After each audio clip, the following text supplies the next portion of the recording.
4 anos. Fazem 4 anos que meu filho Igor desapareceu sem dar notícias. 4 anos de angústia, de noite sem dormir, de esperar ao lado do telefone que nunca tocou. E agora eu estava ali, parada na beira da calçada, em frente à minha própria casa, segurando minhas malas, enquanto aguardava o táxi que Raíssa havia chamado para me tirar dali de uma vez por todas. Dona Odete, anda logo que o táxi não vai demorar, gritou Raíssa, minha nora, esposa de Igor, da porta. Ela me observava com aqueles olhos frios que já não escondiam o desprezo. A mãe dela, Hortência, estava ao seu lado, no portal, de braços cruzados e aquele sorrisinho de satisfação que me revirava o estômago. A família da minha nora e ela mesma tinham me expulsado da minha própria casa, assim, sem mais nem menos, como se eu fosse uma intrusa, como se os 69 anos que eu tinha e tudo o que havia sacrificado por aquela casa, pelo meu filho, por aquela família, não significassem absolutamente nada. Minhas mãos tremiam enquanto eu segurava a alça da mala maior. O sol do meio da tarde batia no meu rosto e eu sentia o suor escorrer pelas minhas costas. Os vizinhos espiavam pelas janelas. Alguns com pena, outros com curiosidade mórbida. Dona Carminha, da frente, balançava a cabeça, mas ninguém se atrevia a intervir. Quem é que iria se meter em briga alheia? Arrastei a primeira mala até onde já tinha deixado as 2 caixas com minhas fotografias, alguns documentos antigos e as roupas que Raíssa considerou que eu podia levar. O resto, segundo ela, pertencia à casa e, portanto, agora era dela. Meus pratos de porcelana que comprei com meu primeiro salário como faxineira, os lençóis bordados que minha mãe me deu quando me casei, até as fotos do meu falecido marido que estavam na sala. Tudo ficava ali, nas mãos daquela mulher que havia entrado na minha vida como uma filha e terminou se tornando o meu pior pesadelo. Hortência, você revisou se ela não está levando nada de valor? Perguntou Raíssa para a mãe, alto o suficiente para que eu escutasse cada palavra.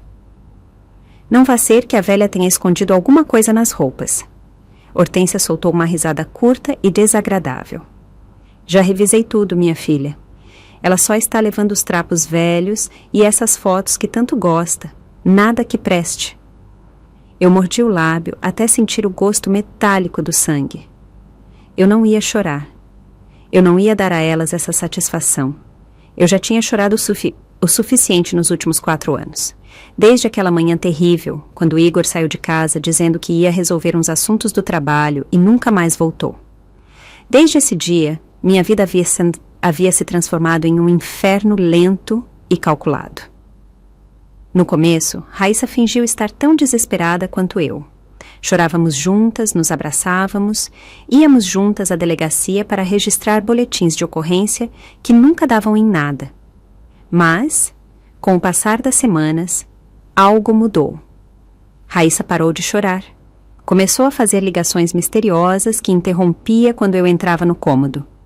Passou a receber visitas da família, especialmente de Hortência, que se instalou na minha casa com a desculpa de apoiar a filha naquele momento difícil. E pouco a pouco fui me tornando uma estranha na minha própria casa. Primeiro foi o controle do dinheiro. Igor sempre havia cuidado das finanças da casa, porque eu nunca fui boa com números. E quando ele desapareceu, Raíssa assumiu esse papel. Ela me dizia que não era para eu me preocupar, que ela cuidaria de tudo, que eu já tinha sofrido o suficiente e não precisava do peso adicional de pagar as contas. Eu, tola, agradeci. Pensei que era um gesto de amor, de consideração para com uma sogra destroçada pela ausência do seu único filho. Depois vieram as restrições sutis. Hortência começou a cozinhar porque, segundo ela, eu estava muito fraca e precisava descansar. Pararam de me perguntar o que eu queria comer. As amigas que vinham me visitar para dar apoio eram recebidas com caras fechadas e comentários desagradáveis, até que pararam de vir. O telefone, que sempre tinha ficado na sala, foi movido para o quarto de Raíssa, porque assim ela podia ficar mais atenta se Igor ligasse. Cada mudança era pequena, justificável, apresentada como um ato de bondade. Mas a soma de todas essas mudanças foi tirando o controle da minha própria existência. Olhei para a casa uma última vez enquanto esperava o táxi. As janelas que eu mesma havia limpado milhares de vezes, as paredes que pintei com minhas próprias mãos quando o dinheiro não dava para contratar alguém, o pequeno jardim onde Igor brincava quando era criança. Tudo aquilo havia sido meu, construído com o meu trabalho, com o meu suor, com as economias que acumulei durante anos, trabalhando turnos dobrados em casas alheias para que meu filho pudesse ter um teto digno sobre a cabeça, e agora tiravam isso de mim, como se nunca tivesse sido meu. Quanto tempo mais vai demorar esse maldito táxi? Perguntou Raíssa, olhando o relógio com impaciência. Quero que isso acabe logo, tenho coisas para fazer. Hortência colocou a mão no ombro da filha. Tenha paciência, meu amor. Em poucos minutos essa mulher estará fora das nossas vidas para sempre. Nossas vidas. Como se a casa fosse delas. Como se eu fosse a intrusa que deveria ser eliminada. O sol começava a se pôr no horizonte, e eu continuava ali parada. Uma senhora de 69 anos, rodeada das suas malas na calçada, esperando um táxi que a levasse para lugar nenhum, porque eu não tinha para onde ir. Raíssa sabia disso, por isso estava tão tranquila, tão certa da sua vitória. Eu não tinha dinheiro, não tinha família próxima, não tinha amigos que pudessem me receber. Igor tinha sido minha única família de verdade, depois que meu marido morreu. E agora Igor havia desaparecido, levando consigo qualquer propósito que minha vida pudesse ter. As lágrimas começaram a se acumular nos meus olhos, apesar da minha determinação de não chorar. Como eu tinha chegado àquilo? Como uma mulher que havia trabalhado a vida toda, que tinha criado um bom filho, que tinha sido honesta e dedicada, terminava na rua sem nada nem ninguém? Foi então que escutei o som de um motor se aproximando, mas não era o táxi velho e amarelo que eu esperava. Era um carro importado, preto e brilhante, que parou bem na minha frente, com uma freada que fez os pneus cantarem. O vidro do motorista baixou lentamente, e ali estava ela, alguém que eu não via há mais de 10 anos. Tâmara, sussurrei, sentindo que minhas pernas iriam falhar. Minha irmã mais nova, Tâmara Souza, me olhava com uma urgência que eu nunca havia visto no seu rosto. Tinha o cabelo curto e bem cuidado. Usava óculos de sol caros e sua roupa era elegante. Completamente diferente da mulher humilde que eu conhecera a vida toda. Entra agora, Odete! Gritou, abrindo a porta do carona por dentro. Preciso te contar uma coisa urgente sobre o seu filho. Meu coração parou. Sobre Igor. Tâmara sabia alguma coisa sobre Igor. Eu não pensei, não raciocinei. Simplesmente deixei as malas ali na calçada e corri para o carro de Tâmara como se a minha vida dependesse disso. Meus joelhos protestavam a cada passo, mas não me importei. Se minha irmã sabia algo sobre Igor, qualquer coisa, depois de 4 anos de silêncio absoluto, eu precisava ouvir imediatamente. Odete, espere! Gritou Raíssa da porta. Você não pode ir embora assim. O táxi está chegando e você tem que pagar. Eu não virei. Não respondi. Abri a porta do carro e me joguei no assento do carona com o coração batendo tão forte que eu podia senti-lo nas têmporas. Tâmara arrancou antes que eu terminasse de fechar a porta, nos afastando daquela casa em uma velocidade que me fez agarrar o painel. Tâmara, o que você sabe do Igor? Perguntei, minha voz embargada a cada palavra. Por favor, me diz que ele está vivo, me diz que você o viu, me diz alguma coisa. Minha irmã manteve o olhar fixo na estrada, as mãos apertando o volante com tanta força que os nós dos dedos ficaram brancos. Passamos 3 quarteirões antes que ela finalmente falasse, e quando falou, sua voz tremia de um jeito que me assustou mais do que o seu silêncio. Eu ouvi, Odete. Vi o Igor há 3 dias. O mundo parou. O barulho do trânsito, o movimento da cidade, tudo desapareceu, exceto aquelas palavras que eu acabara de escutar. Eu vi o Igor há 3 dias. Meu filho estava vivo. Meu filho estava em algum lugar do mundo, respirando, existindo, depois de 4 anos, sem saber se ele ainda estava neste planeta ou se eu o tinha perdido para sempre. Onde? Consegui articular, embora minha garganta estivesse tão fechada que mal saiu um sussurro. Onde você o viu? Você falou com ele? Ele está bem? Tâmara virou uma esquina e entrou em um estacionamento vazio atrás de um supermercado. Ela desligou o motor e finalmente se virou para me encarar, tirando os óculos de sol. Seus olhos estavam vermelhos, como se tivesse chorado recentemente, e havia uma preocupação profunda na sua expressão que me fez temer o que ela ia dizer. Foi em Campinas, no interior do estado. Eu fui para lá porque consegui um trabalho em uma empresa de limpeza que tem contratos com hotéis grandes.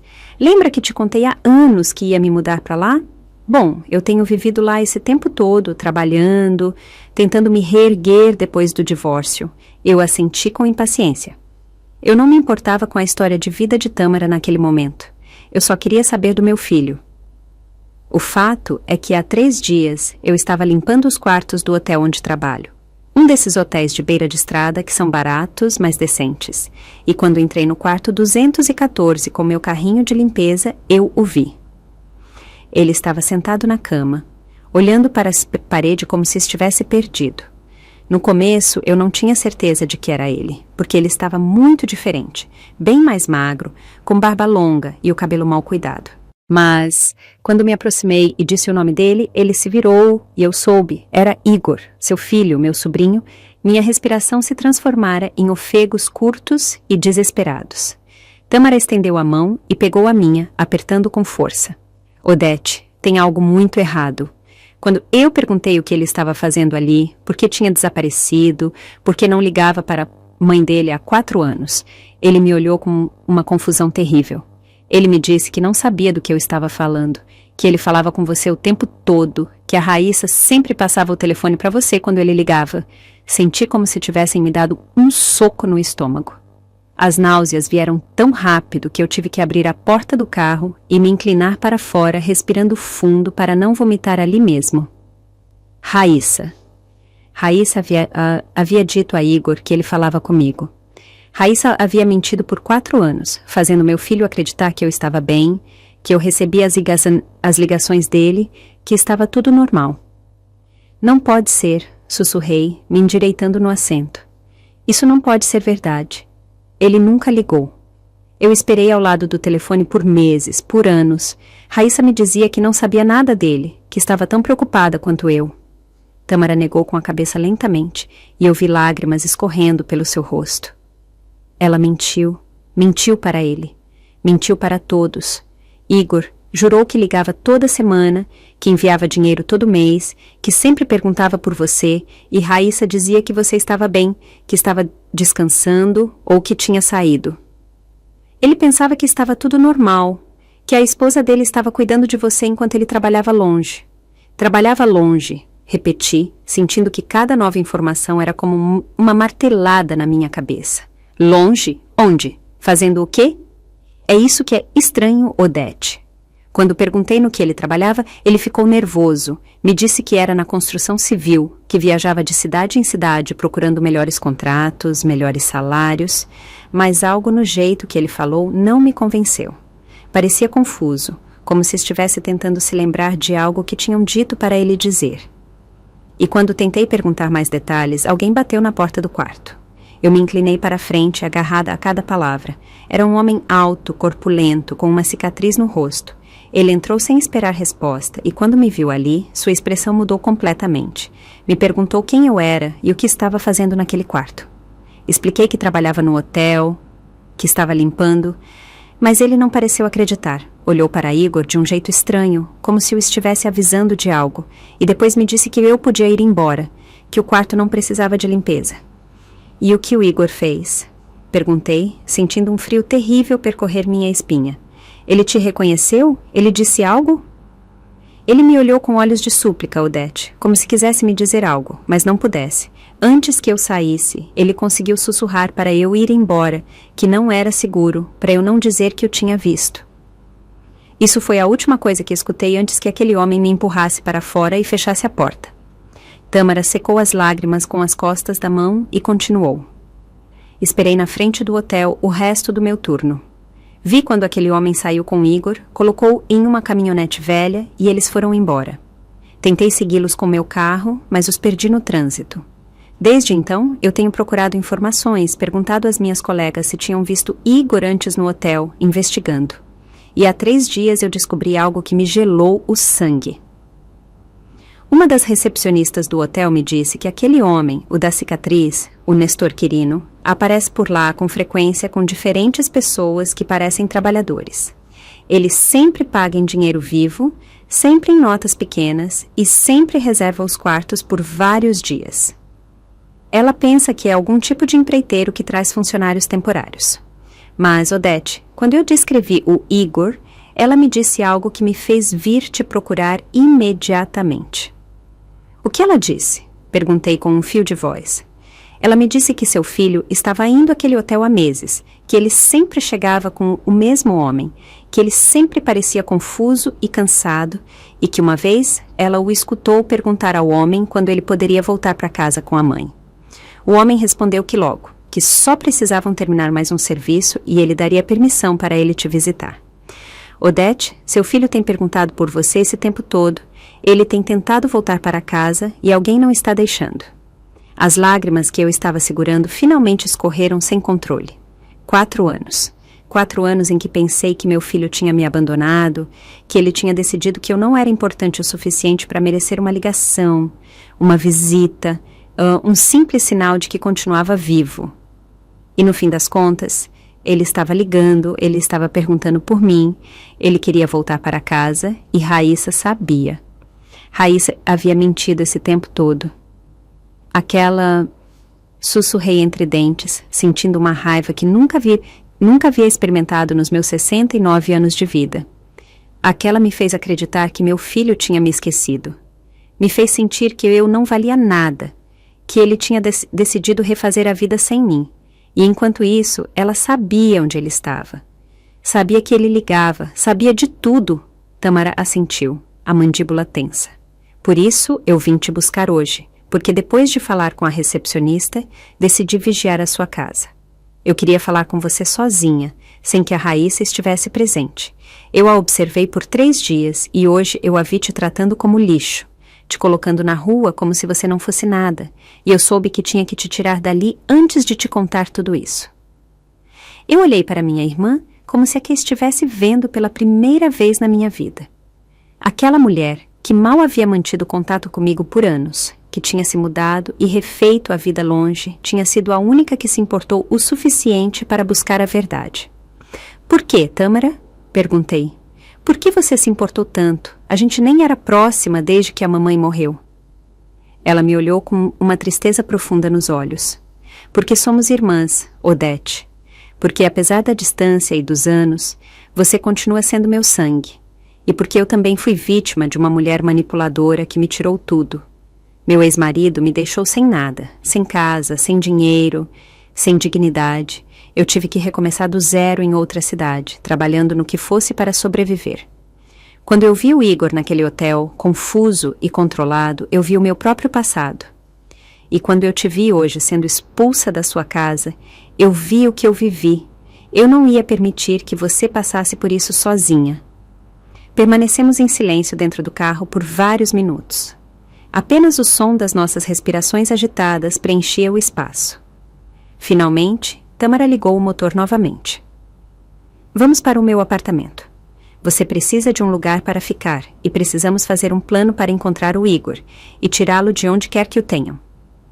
Eu assenti sem forças, ainda processando tudo o que acabara de escutar. Enquanto Tâmara dirigia pelas ruas da cidade, minha mente começou a viajar de volta no tempo, tentando entender como eu tinha chegado àquele ponto.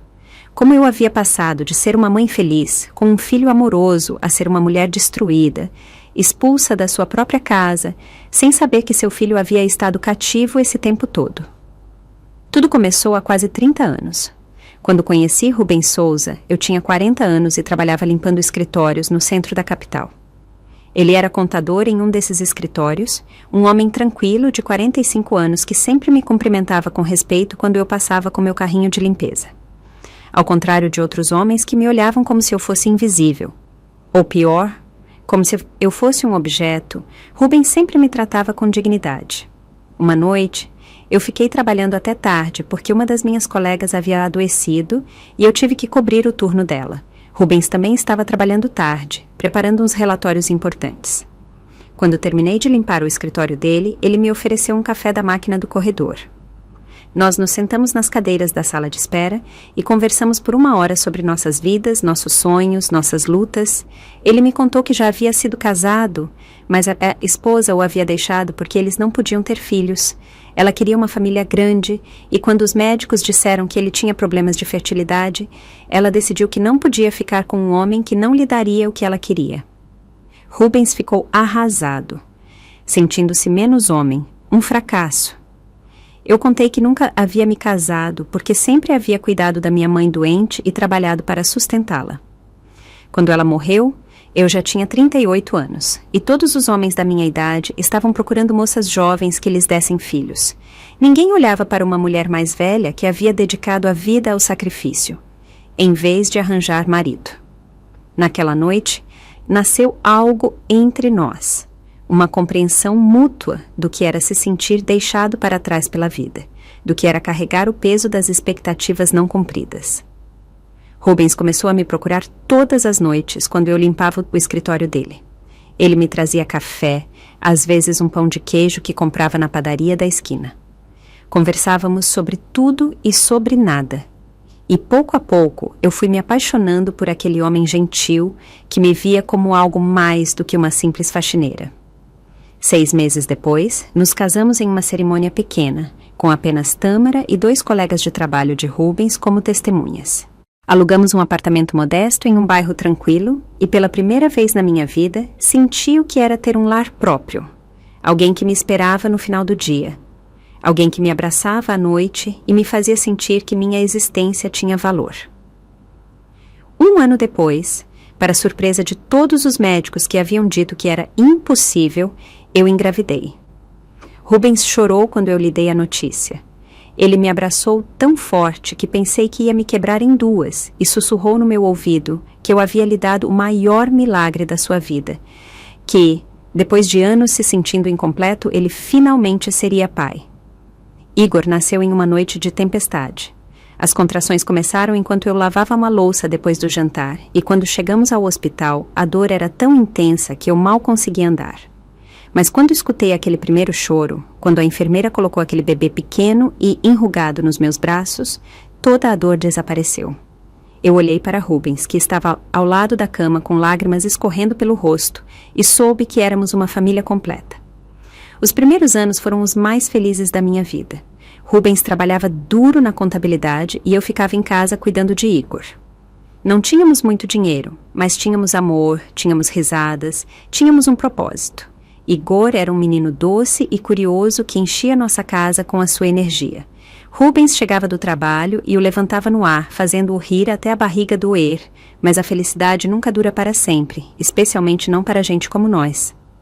Quando Igor tinha 7 anos, Rubens começou a se queixar de dores no peito.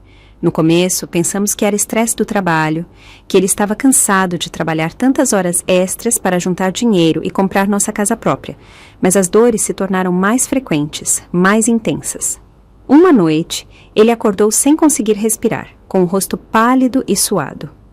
Eu chamei uma ambulância, mas quando chegamos ao hospital, já era tarde demais. Infarto fulminante, disseram os médicos. O coração dele simplesmente desistiu, desgastado por anos de pressão alta que ele nunca soube que tinha porque nunca ia ao médico regularmente. Nós não podíamos pagar esses luxos de exames anuais e análises preventivas. Só íamos ao hospital quando algo estava realmente errado. E nessa vez já era tarde demais. Eu fiquei viúva aos 48 anos, com um filho de 7 que não entendia por que o pai não voltava para casa. Tive que voltar a trabalhar limpando casas, às vezes 2 ou 3 casas por dia para poder pagar o aluguel e dar de comer ao Igor. Tâmara me ajudou quando podia, mas ela também estava lutando com o seu próprio casamento difícil e os seus próprios problemas. Os anos que se seguiram foram de puro trabalho e sacrifício. Eu levantava às 5 da manhã para preparar o café da manhã do Igor e deixá-lo pronto para ir à escola antes de ir para o meu primeiro trabalho do dia. Eu limpava casas de gente rica que me tratava como se eu fizesse parte do inventário, que deixavam notas de reais na mesa como se aquilo fosse uma gorjeta generosa por 8 horas de trabalho exaustivo. Mas cada centavo que eu ganhava ia direto para Igor. para a educação dele, para as roupas, para a comida. Eu comia o que sobrava, usava a mesma roupa por anos, até que se desfazia nas minhas mãos. Eu caminhava quilômetros para economizar o dinheiro do ônibus, tudo para que meu filho pudesse ter uma vida melhor que a minha, para que pudesse estudar e se tornar alguém. Igor cresceu vendo o meu sacrifício. Ele me ajudava no que podia, estudava muito sem que eu tivesse que lembrá-lo. Nunca me pediu coisas caras que sabia que eu não podia comprar. Quando fez 15 anos, arranjou um trabalho de meio período em um supermercado de bairro e me dava metade do salário para ajudar nas despesas. Eu tentava não aceitar, mas ele insistia, dizendo que éramos uma equipe e que as equipes se apoiavam mutuamente. Aos 22 anos, Igor se formou em uma escola técnica como eletricista. Não pôde ir para a universidade porque não tínhamos dinheiro para isso, mas ele nunca reclamou. Conseguiu um bom emprego em uma empresa de construção e começou a ganhar um salário decente. A primeira coisa que fez com o seu primeiro cheque completo foi me levar a um restaurante bonito, desses que colocam guardanapos de tecido e os garçons te chamam de senhora com respeito. Mãe, ele me disse naquela noite enquanto comíamos, tudo o que eu sou é graças a você. Você trabalhou até destruir o seu corpo para me dar oportunidades. Agora é a minha vez de cuidar de você. Eu chorei naquele restaurante na frente de todos os clientes elegantes. Chorei porque finalmente, depois de tantos anos de luta, de dor, de sacrifício, tinha valido a pena. Meu filho havia crescido sendo um homem bom e grato. Um ano depois, Igor conheceu Raíssa em uma festa de aniversário de um colega de trabalho. Ela trabalhava como secretária em um escritório de advocacia e, segundo Igor, era a mulher mais bonita que ele já tinha visto na vida. Ele me apresentou a ela 3 meses depois de começarem a sair, trazendo-a para jantar em casa. Raíssa era bonita, isso era inegável. Ela tinha aquele tipo de beleza chamativa que faz os homens virarem para olhar na rua. Cabelo longo e escuro, olhos grandes, corpo curvilíneo que ela sabia realçar com roupas justas. Ela me cumprimentou com um sorriso largo e me abraçou como se já fôssemos família, me chamando de Mãe Odete, desde o primeiro momento. Eu preparei o meu melhor jantar naquela noite. Frango com quiabo e polenta, arroz, feijão e suco de maracujá. Raíssa comeu e elogiou cada mordida, dizendo que fazia anos que não provava comida tão deliciosa, que a própria mãe nunca havia sido boa cozinheira. Igor a olhava com olhos apaixonados, pendurado em cada palavra que saía da boca dela. Depois do jantar, enquanto Igor lavava a louça, Raíssa ficou comigo na sala, pegou as minhas mãos e me olhou diretamente nos olhos. Dona Odete, quero que saiba que eu amo o seu filho com todo o meu coração. Sei que a senhora o criou sozinha, que se sacrificou por ele, e eu prometo que também vou cuidar dele. Vamos ser uma família nós 3, e eu vou tratá-la como a minha própria mãe. As palavras dela me tocaram o coração. Quão tola eu fui, quão cega e tola. Igor e Raíssa se casaram 6 meses depois, em uma cerimônia pequena, em uma igreja do bairro.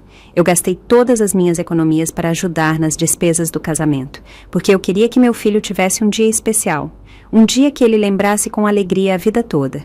Raíssa chorou quando viu o vestido que eu comprei para ela. Um vestido branco simples, mas elegante, que encontrei em um brechó e mandei ajustar com uma costureira da vizinhança.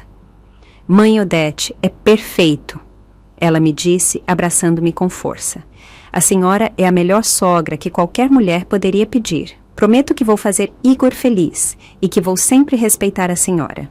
Mais mentiras, todas mentiras embrulhadas em sorrisos e abraços falsos. Depois do casamento, o jovem casal se mudou comigo para a casa que eu havia conseguido comprar com anos de trabalho e sacrifício.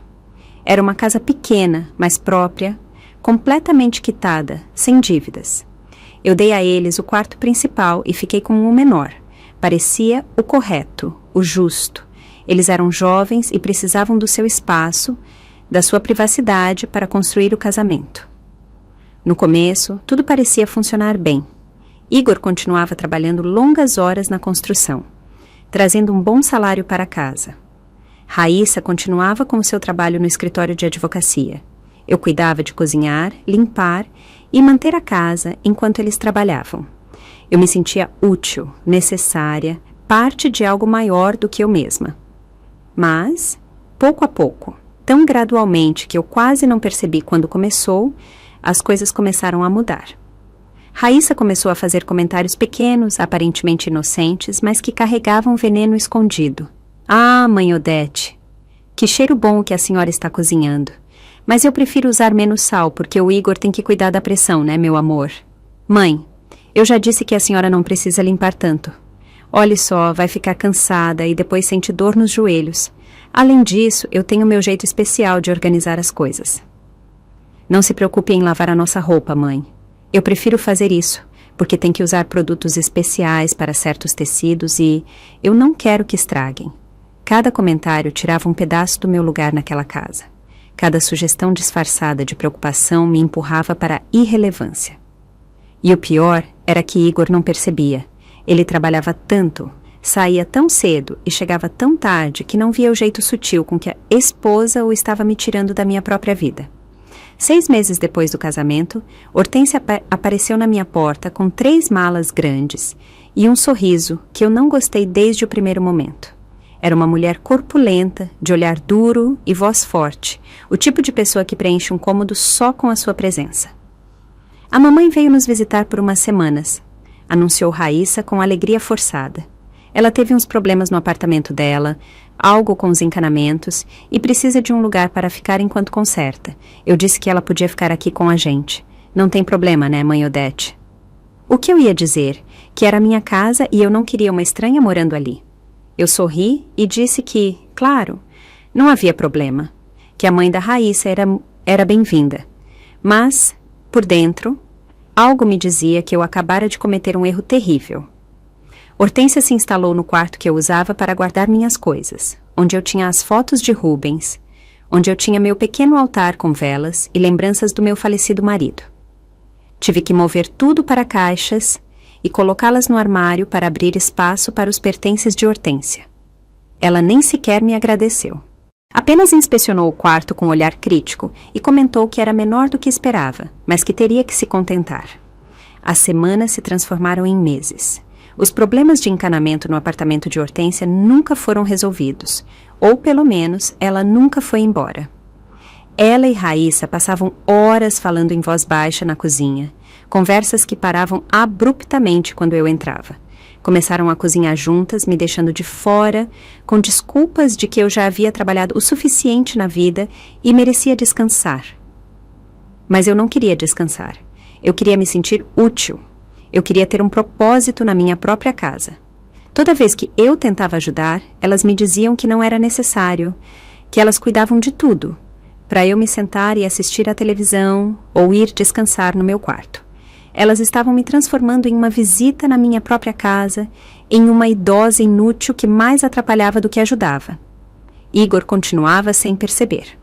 Quando eu comentava que me sentia deslocada, ele me dizia que eu estava exagerando, que Raíssa só queria que eu descansasse depois de tantos anos de trabalho duro. Ele me dizia que eu deveria ser grata por ter uma nora que se preocupava tanto comigo. 1 ano depois do casamento, as coisas pioraram drasticamente. Raíssa disse a Igor que eles tinham recebido uma proposta de trabalho incrível em outra cidade, uma empresa de construção grande que pagava o dobro do que ele ganhava atualmente. Seria um trabalho temporário, talvez 6 meses, 1 ano, no máximo. Ele poderia economizar muito dinheiro, o suficiente para que eles comprassem a própria casa e finalmente tivessem o próprio espaço. Eu senti o pânico imediatamente. Se Igor fosse embora, eu ficaria sozinha com Raíssa e Hortência na minha própria casa, mas eu não podia ser egoísta. Era uma oportunidade incrível para meu filho, para o futuro dele. Eu engoli meus medos e disse para ele ir, para aproveitar a oportunidade, que eu ficaria bem. Só me prometa que vai me ligar sempre. Pedi na noite antes de ele ir, que você não vai se esquecer da sua mãe velha. Ele me abraçou com força. Aquele abraço que eu conheci a vida toda. Aquele abraço que me sustentou nos momentos mais difíceis. Mãe, eu jamais poderia me esquecer de você.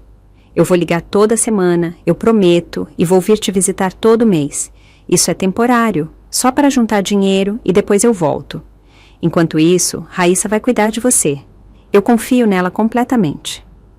Quão errado ele estava. Quão terrivelmente errado. Nos primeiros 2 meses, Igor ligou toda semana, como prometeu.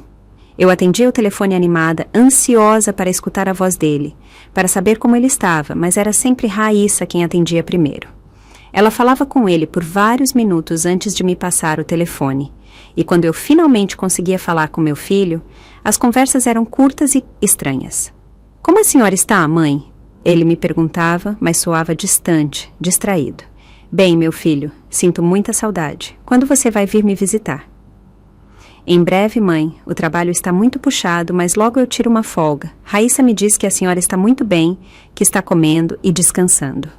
Eu queria dizer a ele que eu não estava bem, que eu me sentia cada vez mais prisioneira na minha própria casa, que Raíssa e Hortência me tratavam como se eu fosse um peso, mas Raíssa estava sempre por perto quando eu falava ao telefone, escutando cada palavra, e eu tinha medo de causar problemas, de parecer a sogra difícil e exagerada que reclamava de tudo. Depois do 3º mês, as ligações começaram a se espaçar, uma vez a cada 2 semanas, depois uma vez por mês, e, a cada vez, Raíssa tinha uma desculpa diferente. Igor está trabalhando turnos dobrados, por isso não pôde ligar. Ele mandou um abraço, mas está muito cansado para ligar hoje. O telefone de onde ele está trabalhando não está funcionando bem, por isso não temos tido muitas notícias dele. Eu perguntava por que ela não me dava o número de onde ele estava para eu poder ligar diretamente. Raíssa me dizia que Igor se mudava muito de um lugar para o outro, que dormia em hotéis diferentes a cada semana, que era difícil localizá-lo, que era melhor esperar que ele ligasse quando pudesse. No 4º mês, Igor parou de ligar completamente. Raíssa me dizia que tinha falado com ele, que ele mandava lembranças, que estava com muita saudade, mas que o trabalho era muito exigente e ele não tinha tempo para ligações. Eu implorava para ela me deixar falar com ele, nem que fosse por 1 minuto, só para escutar a voz dele, mas ela sempre tinha uma razão pela qual isso não era possível naquele momento. Foi então que Hortência começou a tomar o controle total da casa. Ela mudou a forma como organizávamos a cozinha, moveu meus móveis sem me perguntar, até pintou as paredes da sala de uma cor horrível que eu odiava. Quando eu protestei, ela me disse que a casa precisava se modernizar, que estava tudo muito velho e mal cuidado, que elas só estavam tentando melhorar as coisas. Além disso, Odete, ela me disse com aquele sorriso frio que tanto me aterrorizava, Raíssa é a esposa do Igor agora. Tecnicamente, esta casa também é dela. Ela tem o direito de fazer mudanças se quiser. Eu não sabia se isso era verdade legalmente. A casa estava no meu nome. Eu a tinha comprado com meu trabalho, mas comecei a duvidar de mim mesma. Talvez elas tivessem razão. Talvez eu fosse apenas uma velha amargurada que não queria aceitar que as coisas mudavam, que eu não era mais a dona da casa. No 5º mês, eu descobri que elas tinham trocado as fechaduras. Eu saí uma tarde para fazer compras no mercado do bairro e quando voltei, minha chave já não funcionava. Eu bati na porta por 10 minutos, sob o sol escaldante, antes que a Hortência finalmente abrisse. — Ah, nós nos esquecemos de te dar a cópia da chave nova, ela disse, sem um pingo de desculpa na voz. Trocamos a fechadura porque a antiga estava falhando. Toma, aqui está a sua cópia. Ela me entregou uma chave nova e fechou a porta na minha cara, antes que eu pudesse dizer algo. Eu fiquei ali parada, segurando aquela chave, sentindo que acabara de perder algo importante, embora eu não pudesse definir exatamente o que. No 6º mês, Raíssa me informou que Igor havia decidido estender o contrato de trabalho, que a empresa estava tão contente com o desempenho dele que havia oferecido um cargo permanente com benefícios incríveis, que ele havia aceitado e que provavelmente não voltaria por um bom tempo. — E por que ele mesmo não me disse? Perguntei, sentindo as lágrimas se acumularem nos meus olhos. Por que ele não me ligou para me contar? Eu já disse, mãe Odete, ele está muito ocupado. Ele me pediu para eu te dizer. Ele diz que te ama muito, mas que tem que pensar no futuro, em juntar dinheiro para quando tivermos filhos. Filhos. Essa foi a primeira vez que Raíssa mencionou a possibilidade de ter filhos com Igor, e ela disse isso com uma intenção clara, como se estivesse me lembrando de que ela era só a esposa, a que teria os filhos dele, a que seria o centro da vida dele. Eu era apenas a mãe, uma relíquia do passado que já havia cumprido a sua função. Ao completar 1 ano que Igor havia ido embora, eu já não era dona da minha própria vida. Raíssa e Hortência controlavam tudo. O dinheiro que Igor supostamente enviava todo mês nunca chegava às minhas mãos. Raíssa me dizia que ela o administrava, que estava economizando para o futuro, que eu não tinha que me preocupar com nada, mas eu não podia comprar nenhum par de sapatos sem ter que pedir permissão, sem ter que explicar por que eu precisava. Elas me davam uma quantia pequena toda semana, mal o suficiente para as minhas despesas pessoais básicas. Quando eu perguntava por que não podia cuidar do meu próprio dinheiro, Raíssa me dizia que era para o meu bem, que eu era mais velha e podia me confundir com as contas, que era melhor que alguém mais jovem cuidasse dessas coisas complicadas. Minhas amigas pararam de me visitar, porque toda vez que vinham, Hortência as recebia com caras fechadas e comentários desagradáveis. Dizia que eu estava cansada, que precisava descansar, que era melhor vir em outro dia. Eventualmente, elas pararam de tentar. Uma por uma, fui perdendo contato com as pessoas que tinham sido meu apoio por anos. O telefone, que sempre tinha ficado na sala, o mesmo telefone onde eu esperava as ligações de Igor, foi movido para o quarto de Raíssa. Ela disse que era mais prático tê-lo ali porque Igor sempre ligava tarde da noite e ela não queria me acordar. Eu implorei para ela me deixar atender pelo menos uma dessas ligações noturnas, mas ela insistia que eu precisava dormir, que ela me contaria tudo o que Igor dissesse, mas as coisas que ela me contava eram vagas, sem substância. Ele diz que está bem, diz que te ama muito, diz que em breve virá te visitar. Sempre as mesmas frases genéricas, nunca detalhes específicos que me fizessem sentir que ela realmente tinha falado com ele. Ao completar 1 ano e meio, eu parei de acreditar que essas ligações existiam. Comecei a pensar que Igor realmente havia me esquecido. Que ele havia decidido que sua nova vida era mais importante do que sua mãe velha. A depressão me consumiu. Eu parei de comer direito. Perdi peso. Passava os dias, sentada no meu pequeno quarto, olhando as fotografias de quando Igor era criança, perguntando-me em que momento eu tinha deixado de ser importante para ele. Raíssa e Hortência usaram minha depressão contra mim. Disseram aos vizinhos que eu estava envelhecendo mal, que eu estava ficando difícil e esquecida, que elas estavam fazendo um grande sacrifício ao cuidar de mim, quando meu próprio filho me havia abandonado. A narrativa que construíram era perfeita. Eu era a pobre idosa louca cujo filho tinha ido embora e cuja nora bondosa havia ficado para cuidar dela por compaixão. No 2º ano, eu descobri algo que me gelou o sangue. Eu estava procurando um lençol limpo no armário do corredor quando encontrei uma caixa escondida atrás das toalhas. Dentro havia documentos, muitos documentos. Eu reconheci alguns imediatamente. Eram papéis da casa, escrituras e documentos legais que eu guardava no meu quarto, em uma gaveta especial. Eu revistei meu quarto naquela noite, quando Raíssa e Hortência saíram para fazer compras. A gaveta onde eu guardava meus documentos importantes estava vazia. Tudo havia sido movido para aquela caixa escondida no armário. Voltei ao armário e revisei os papéis com mais cuidado, com as mãos trêmulas. Havia papéis novos que eu nunca tinha visto, formulários do banco, documentos legais com termos que eu não entendia, papéis que pareciam oficiais, mas que eu não me lembrava de ter assinado. Tentei lê-los, mas a letra pequena e a linguagem jurídica me confundiam.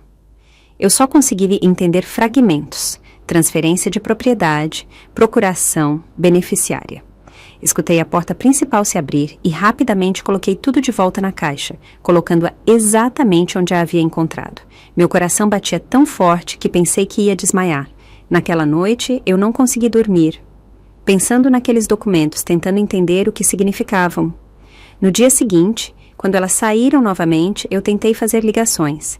Primeiro, tentei ligar para Tâmara, mas o número que eu tinha não funcionava mais. Depois, tentei ligar para algumas das minhas velhas amigas, mas percebi que não lembrava dos números. Eu sempre os tinha anotado em uma caderneta que eu guardava ao lado do telefone na sala, mas essa caderneta havia desaparecido quando elas moveram o telefone para o quarto de Raíssa. Tentei sair de casa para ir a um telefone público, mas, quando cheguei à porta, descobri que precisava de uma chave diferente para a fechadura nova que tinham instalado recentemente. A chave que elas me tinham dado abria apenas a fechadura antiga, a de cima, mas agora havia uma segunda fechadura embaixo que eu não conseguia abrir. Eu estava literalmente prisioneira na minha própria casa. Quando Raíssa voltou, eu perguntei sobre a nova fechadura. Ela me olhou com aquele sorriso falso que ela havia aperfeiçoado tanto. Ah, mãe Odete, essa fechadura sempre esteve aí, a senhora não se lembra? Talvez esteja se esquecendo, mas não se preocupe, eu estou sempre aqui para ajudar a senhora. Além disso, para que a senhora precisa sair sozinha? É perigoso para uma senhora da sua idade andar na rua desacompanhada. Se precisar de algo, eu posso comprar para a senhora. Eu comecei a questionar minha própria memória. Será que aquela fechadura realmente sempre esteve ali? Eu estava ficando esquecida, como elas diziam. Mas algo dentro de mim gritava que não, que aquilo fazia parte de um plano, que elas estavam me manipulando. No 3º ano, eu já quase não saía do meu quarto. Elas me davam a comida em uma bandeja que Hortência deixava na frente da minha porta 3 vezes ao dia. As porções eram pequenas, mal o suficiente para me manter viva. Quando eu reclamava que estava com fome, elas me diziam que, na minha idade, eu não precisava comer tanto, que eu tinha que cuidar do meu peso e da minha saúde. Eu perdi tanto peso que minhas roupas ficaram enormes. Eu me olhava no espelho e não reconhecia a mulher que me olhava de volta. Meus olhos estavam fundos, minha pele cinzenta, meu cabelo, que antes eu mantinha com cuidado, agora estava desgrenhado e cheio de fios brancos. Eu parecia um fantasma, uma sombra de quem eu havia sido. Uma tarde, eu escutei vozes na sala. Raíssa estava falando com alguém, um homem cuja voz eu não reconheci. Eu me aproximei da porta do meu quarto e a abri apenas uma fresta para escutar. Os papéis estão quase prontos, dizia o homem. Eu só preciso que a senhora assine estes últimos documentos e a transferência estará completa. A casa ficará oficialmente no seu nome, senhora Raíssa. Meu coração parou. A casa, minha casa, a casa que eu havia comprado com anos de trabalho e sacrifício. A casa que era a única segurança que eu tinha neste mundo. Elas estavam me roubando. E quanto a ela? Perguntou Raíssa, e eu soube imediatamente que ela falava de mim. Existe algum problema legal com o fato de ela ainda estar morando aqui? O homem riu, um som desagradável que me arrepiou. Uma vez que a transferência estiver completa, a senhora é a proprietária legal do imóvel. Pode fazer o que quiser. Se desejar que ela vá embora, tem todo o direito de pedir que ela desocupe. Como nova proprietária, tem o direito de decidir quem mora na sua casa. Perfeito, respondeu Raíssa com satisfação na voz, porque eu já me cansei de ter que cuidar dessa velha. Ela tem sido um peso por tempo demais. Eu fechei a porta suavemente e me sentei na cama, tremendo. Então era verdade. Esse tempo todo, elas estavam planejando tirar a minha casa. Todos aqueles documentos que encontrei, todas aquelas assinaturas que elas provavelmente falsificaram ou me enganaram para eu dar sem entender o que estava lá assinando. Tudo havia sido parte de um plano elaborado para me roubar a única coisa que me restava. Mas onde estava Igor nisso tudo? Ele sabia o que estava acontecendo? Ele concordava com a esposa me roubar e me colocar na rua? A ideia me destroçava mais do que a traição de Raíssa. Que meu próprio filho, o menino que eu havia criado com todo o meu amor e sacrifício, pudesse estar envolvido nisso. Os meses seguintes foram os piores da minha vida, sabendo o que viria, sabendo que em breve me colocariam para fora, mas sem poder fazer nada a respeito. Eu não tinha dinheiro para um advogado. Eu não tinha amigos ou família que pudessem me ajudar. Tâmara havia desaparecido da minha vida anos atrás, e eu não tinha como contatá-la. Eu estava completamente sozinha, presa, esperando o golpe final. No 4º ano, o golpe chegou. Uma manhã, Raíssa entrou no meu quarto sem bater, seguida por Hortência. Ambas tinham expressões duras, decididas. Odete, disse Raíssa, sem nem mesmo fingir me chamar de mãe. Precisamos conversar. Esta casa agora é legalmente minha. Eu tenho os papéis que provam isso. E decidimos que você não pode mais morar aqui. Eu tentei protestar. Tentei explicar que esta era a minha casa, que eu a tinha comprado, que eu tinha direitos, mas Raíssa tirou uma pasta cheia de documentos e os colocou na minha frente. Lá estava minha assinatura, de novo e de novo, em papéis que transferiam a propriedade, que lhe davam poder sobre minhas finanças, que basicamente me transformavam em nada. Mas eu nunca assinei isso conscientemente. Eu disse com a voz embargada: vocês me enganaram. Me fizeram assinar coisas dizendo que eram outros documentos. Raíssa deu de ombros. Prove. Vá a um advogado e prove. Ah, espere. Você não tem dinheiro para um advogado. Você não tem dinheiro para nada. Porque assinou documentos me dando controle das contas. E mesmo que tivesse dinheiro, quem vai acreditar em você? Uma velha senil contra uma mulher jovem e respeitável, com todos os documentos legais em ordem. Hortência soltou uma risada cruel. Além disso, Odete, seu próprio filho não veio te ver em 4 anos. O que faz você pensar que ele se importa com você? Se ele realmente se importasse, teria estado aqui, teria ligado, teria lutado por você, mas ele não o fez, não é? Porque ele sabe que você é um peso, uma velha inútil que já cumpriu o seu propósito. Essas palavras me machucaram mais do que qualquer golpe físico, porque uma parte de mim, a parte mais escura e assustada, acreditava que elas tinham razão. Se Igor realmente me amasse, se realmente se importasse, ele teria estado aqui. O silêncio dele por 4 anos parecia confirmar que eu não significava mais nada para ele. Você tem 3 dias para arrumar as suas coisas, continuou Raíssa. Só o que você puder carregar. O resto fica aqui, porque tecnicamente tudo nesta casa é meu agora. E se você tentar causar problemas, se tentar falar com os vizinhos ou com a polícia, eu prometo que vou tornar a sua vida ainda mais miserável do que já é.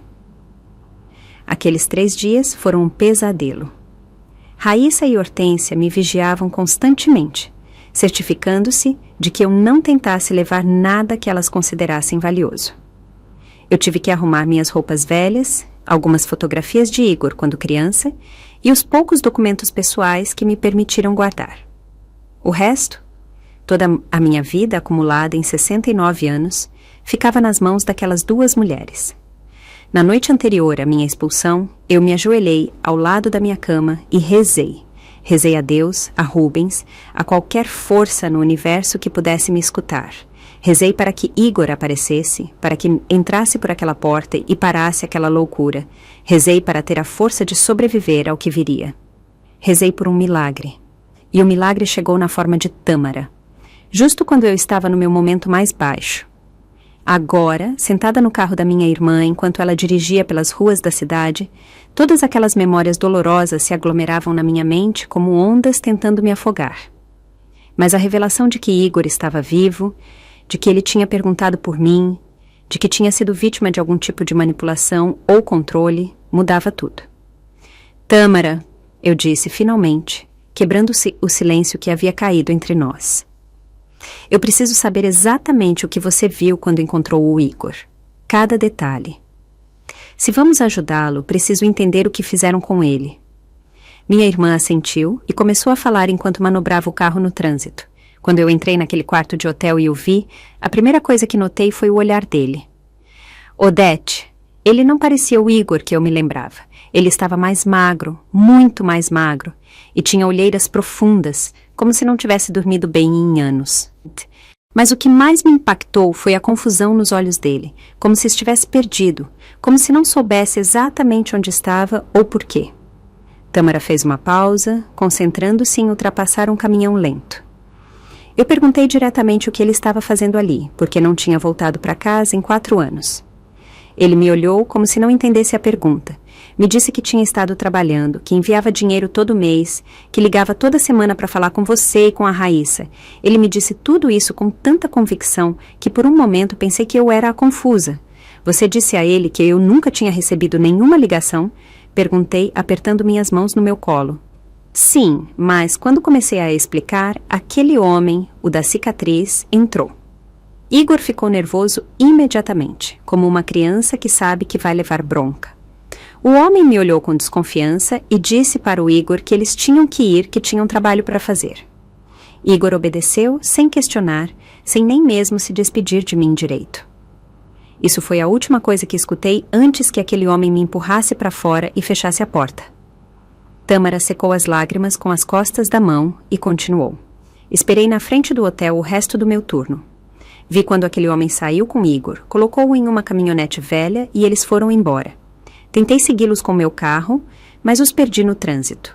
Desde então, eu tenho procurado informações, perguntado às minhas colegas se tinham visto Igor antes no hotel, investigando. E há 3 dias eu descobri algo que me gelou o sangue. Uma das recepcionistas do hotel me disse que aquele homem, o da cicatriz, o Nestor Quirino, aparece por lá com frequência com diferentes pessoas que parecem trabalhadores. Ele sempre paga em dinheiro vivo, sempre em notas pequenas e sempre reserva os quartos por vários dias. Ela pensa que é algum tipo de empreiteiro que traz funcionários temporários. Mas, Odete, quando eu descrevi o Igor, ela me disse algo que me fez vir te procurar imediatamente. Ela me disse que seu filho estava indo àquele hotel há meses, que ele sempre chegava com o mesmo homem, que ele sempre parecia confuso e cansado, e que uma vez ela o escutou perguntar ao homem quando ele poderia voltar para casa com a mãe. O homem respondeu que logo, que só precisavam terminar mais um serviço e ele daria permissão para ele te visitar. Odete, seu filho tem perguntado por você esse tempo todo. Ele tem tentado voltar para casa e alguém não está deixando. Eu senti que algo dentro de mim, algo que havia estado morto por 4 anos, começava a despertar. Era a esperança, misturada com raiva, misturada com determinação. Pela primeira vez em anos, eu não me sentia completamente impotente. Tâmara continuou. Eu tenho algumas economias e conheço alguém que pode nos ajudar. O nome dele é Gustavo Matos. Ele é um advogado que trabalha com casos de exploração de trabalho e fraude familiar. Eu contei um pouco da sua situação e ele concordou em se encontrar conosco amanhã sem cobrar a consulta inicial. Na manhã seguinte, fomos ao escritório de Gustavo Matos. Ele nos ouviu com atenção, tomando notas sobre a possível fraude na transferência de propriedade no cartório de registro de imóveis e a situação de exploração de Igor. Ele se comprometeu a trabalhar no caso sem cobrar honorários iniciais. A primeira coisa é recuperar cópias desses documentos de transferência de propriedade. E nós precisamos de um perito em grafologia para comparar as suas assinaturas autênticas com as que aparecem nos documentos de transferência. Se houver discrepâncias, podemos argumentar que foram falsificadas ou assinadas sob engano. Eu vou entrar em contato com um investigador particular, ele disse, olhando para Tâmara. Tâmara, você pode acompanhá-lo? Ele precisa de alguém que possa reconhecer Igor. 3 dias depois, Tâmara voltou de Campinas com o investigador particular, Gabriel Brito, e a pasta de evidências. Encontramos o seu filho, e a situação é pior do que pensávamos. Este Nestor comanda uma operação de exploração de trabalho. Ele recruta homens com promessas de bons salários, tira as identidades e telefones deles e os faz trabalhar praticamente como escravos. O mais chocante veio a seguir. Eu conversei discretamente com alguns dos comerciantes perto do hotel. Um deles se lembra de ter visto uma mulher jovem visitando Nestor há uns 4 anos. Uma mulher que coincide perfeitamente com a descrição de Raíssa. Nós acreditamos que Raíssa fez um acordo com Nestor. Ela pagou para ele recrutar Igor e mantê-lo longe. As ligações, sussurrei, entendendo. Igor acreditava que me ligava toda semana, mas o telefone ligava diretamente para Raíssa. Ela fingia ser eu ou dizia que eu estava bem. Meu filho nunca soube que eu nunca recebi essas ligações. Tem mais, disse Gabriel. Raíssa Velasco não existe. O nome real dela é Jussara Breves, e ela tem um histórico criminal por fraude e roubo de identidade. Hortência também não é a verdadeira mãe dela, é a cúmplice. Elas têm trabalhado juntas em golpes semelhantes por anos. A raiva me queimou o peito. Raíssa não só havia roubado minha casa e dignidade, ela havia vendido meu filho a um explorador. Gustavo usou toda essa informação para construir um caso criminal sólido. 3 dias depois, no escritório dele, assistimos a uma videochamada enquanto a polícia invadia a obra abandonada em Campinas. Vimos Nestor e seus seguranças serem pegos e, entre o grupo de homens abatidos e confusos, eu o vi. Meu filho Igor, vivo. Mãe! A voz dele saiu embargada quando o oficial o passou ao telefone. Mãe, é você? É você de verdade? Mas a Raíssa me disse que falava com a senhora toda semana. Eu sei, meu amor, eu disse, soluçando. Eu sei, mas foram todas mentiras. Ela mentiu para você, mentiu para mim. Ela nos separou de propósito, mas acabou. Tudo acabou. Você vai voltar para casa comigo. Algumas semanas depois, com Igor se recuperando em um centro de assistência, Gustavo executou a fase final do plano. Eu insisti em estar presente. Chegamos à minha casa, acompanhada por policiais e pelo advogado. Hortência abriu a porta e o rosto dela mudou dramaticamente. Raíssa apareceu atrás da cúmplice. "Esta casa é minha!" Raíssa gritou. Gustavo deu um passo à frente. "Documentos falsificados, Sioneta breves. A senhora Odete Souza vai recuperar tudo o que tiraram dela, e é exatamente isso que ela vai receber." Eu vi quando as algemaram e as colocaram nas viaturas. Antes que fechassem a porta, Raíssa me olhou com ódio puro. "Você é só uma velha inútil. Você não merece esta casa." 3 meses depois de recuperar o meu lar, Igor e eu nos sentamos na sala recém-pintada. Tâmara estava conosco, agora uma presença constante em nossas vidas. Raíssa, Hortência e Nestor foram sentenciados à prisão. "Mãe", disse Igor pegando-as na minha mão, "eu vou passar o resto da minha vida compensando a senhora por esses 4 anos. Eu neguei com a cabeça. "Você não precisa me compensar, filho. Eu só preciso que você esteja aqui, que você seja feliz, que você viva a sua vida. Isso é o suficiente." Eu olhei ao redor, para minha casa recuperada, para meu filho salvo, para minha irmã que se tornou a minha maior aliada. Eu havia perdido 4 anos da minha vida em escuridão e dor, mas no final encontrei algo mais valioso do que o que me roubaram. Encontrei a minha própria força. Aprendi que nunca é tarde demais para lutar pelo que é seu. Aprendi que o amor verdadeiro não humilha, não controla, não destrói. E aprendi que mulheres como eu, mulheres maduras, que a sociedade às vezes trata como invisíveis, temos um poder imenso quando decidimos reivindicá-lo. Esta era a minha casa, esta era a minha vida, e ninguém mais ia tirá-la de mim. Fico muito feliz que você esteja aqui e que eu possa compartilhar minha história com você. Se você gostou, mostra isso curtindo o vídeo e se inscrevendo no canal.